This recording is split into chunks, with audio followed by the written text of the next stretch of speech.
tugenda mu maaso bisimillahi wa baadi tuyongerayo mu maaso mu kitabu kyaffe ekya fikihi tuli ku baabu osiyaamu twalaba ebyasooka byonna tuyongedde okulaba wahkamu z'enjawulo ka tuli ku man yalizamu alaihim siyaamu nti okusiiba kukakatibwa ku baani abaakasibwako okusiiba baani nga kiri waajibu gye bali okusiiba nga kyatteeka gye bali okusiiba tugamba wano tewayajibu sawmu ala man tawaffarat alayhi shuruutu laati nti okusiiba kuli waajibu oba kukakata ku bano abalina obukwakulizo buno waamanga.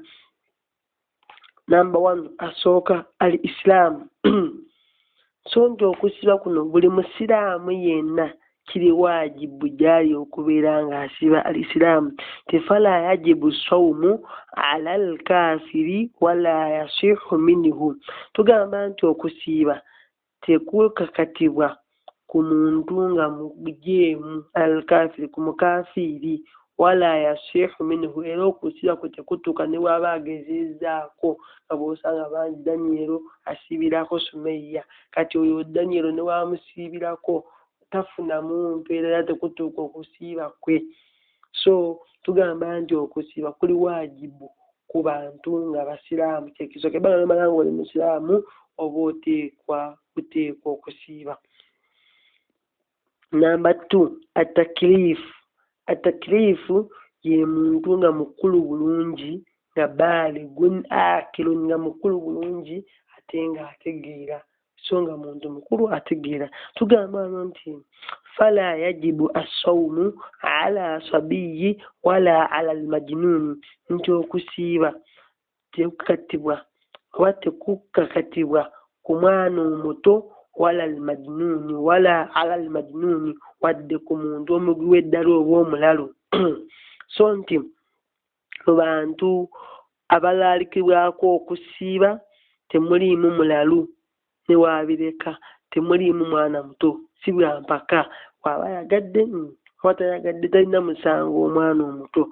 So ntugamba nti wayasihu min assabiyi duuna almajnuni wabula ate omwana omuto waasiiba okusiiba bwe kutuuka singa aba asiibye bulungi kutuuka naye ate omulalu nedda tekutuuka ye omulalu ne bw'asiiba talina mpira kuba talina magezi naye omwana omuntu ayinza okuba nga mwana muto nga alina amagezi kati oye alina tamuyiizu asobola okusiiba era ibaada ye etuuka. Tugamba ano nti so okusiibako naye tekuba waajibu gyali so nti okusiiba kwekisooka al isilaamu alina kuba musiraamu. Ekyokubiri atakilifu oba baaligun akilun nga muntu mukulu era ng'ategeera. Number 3 al qudratu ala sawmu okubanga alina obusobozi obusiiba. Ayinza okuba nga muntu mukulu era nga alina amagezi naye talina busobozi busiiba oluusi mulwadde. Ayinza okuba nga muntu mukulu alina amagezi nga talina busobozi busiiba kudra daba tulaba mu maaso. Tugamba nti fala yajibu sawmu ala sheikh kabiri alladhi yajhaduhu sawmu aw al marid alladhi yurja bur'ahu wakadhalika waliwo ebigenda kweda maaso awo naye peegi yange awo baagitema. Soke tulaba wagamba nti al kudratu ala sawmu okuba n'obusobozi obusiiba nga you are capable you can manage okusiiba. Gamba nti fala yajibu sawmu ala sheikh kabiri nti okusiiba tekukakatibwa ku muntu omukadde ennyo omuzeeyi omukadde ennyo alladhi yajhaduhu sawmu tasobola kubeera ng'amalako okusiiba au maridu oba omulwadde alladhi yurja bur'ahu oyo ng'asuubirayo okuwona oluusi oyo mubeera bwetyo tasiiba ajja kuliwa ng'amaze okola ki ng'okusiima olunaku endala ekizibu ekiwedde. Ntugamba nti wakadhalika almaridu alladhi yurja bur'ahu wayaftiru wayajibu alayhi alqadaa'u ba'da Ramadan. Tugamba nti era nabwe kityo omulwadde yenna ng'asuubirayo okuwona yurja bur'ahu ng'asuubirayo okuwona oyo omulwadde oyo asiiburuka olunaku olwo alulya. Wayajibu alayhi likaba, wabula akakatibwako okubeera ng'aluliwa ng'aliwa ennaku z'aba aliddemu baada ramadaani ekoze eki ewedde. fa idha saama sahha sawmahu, ate singa aba asiibye okusiiba bwe kutuuka, wayinza okuba nga mulwadde wa ssenyiga n'afeesa nanyiza naye nga ye akola ki, asiiba n'alumalako, lutuuka.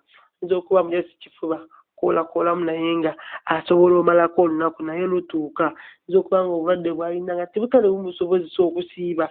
Mu mbeera bw'etyo omuntu oyo asiiba, era okusiiba kwe singa aba asiibye kutuuka. Naye ate singa aba alese n'alya, sinja kuliwa n'amira amakerenda ge n'amira, oyo akkirizibwa okulya n'aliwa oluvannyuma. Ne tugenda mu maaso, akakwakkulizaako okuna al-iqaama, omuntu okubeera nga mutuuze ku kyalo, si nti musaafiru, tali mu lugendo nti atambula, ali mu lugendo asobola okalubizibwa mu lugendo olwo. Abamu batambula motoka zimukosa, asesema tasobola kumalako apatiiti, fanabeera nga naye nti yeefiiringa bulungi oyo asiiburukuka. Waliwo omuntu nga olugendo lwalimu lwa kutambuza akagaali, agenda asotawo kamaanyi ga kifuba, ava eno paka Mbaale, okutuukira watuukire Mukono nga yenayina aweddemu, ayagala kunywa ku mazzi enkalamata emutta, oyo akkirizibwa okulya n'aliwa ng'ekisibo kiwedde. Tugamba wano nti fala yajibu sawmu ala al-musaafiri, awandiika musaafu naye kiri musaafiri, nti okusiiba tekukakatibwa ku muntu ali mu safaari oba ali mu lugendo.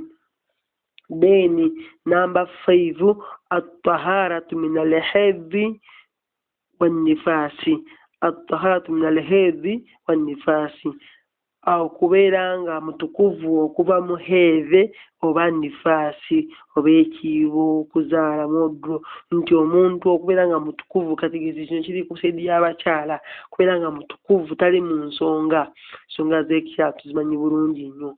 Waliwo akaseera omukyala aba n'ennaku ze, tuba n'ennaku zaffe ffe abakyala, ennaku zaffe ezo. Kati mu nnaku zo ezo tokkirizibwa kubeera ng'osiiba. Tugamba wano nti fala yajibu sawmu ala al-haidhu wala yasihu minha, nti okusiiba tekukakatibwa ku muntu ali mu heeve, era ne bw'aba asiibye tekutuuka. Waliyo abeekaza, banagamba batya nga nja mu Ramadaani, olwesi bali ku ssomero, n'abeera awo mu pampa, kyokka mbw asiibye, ali awo mu pampa ye naye nga mbw asiibye. Mu mbeera bwe tosiiba, beera mu paadisi naye nga tokola ki, nga tosiibye.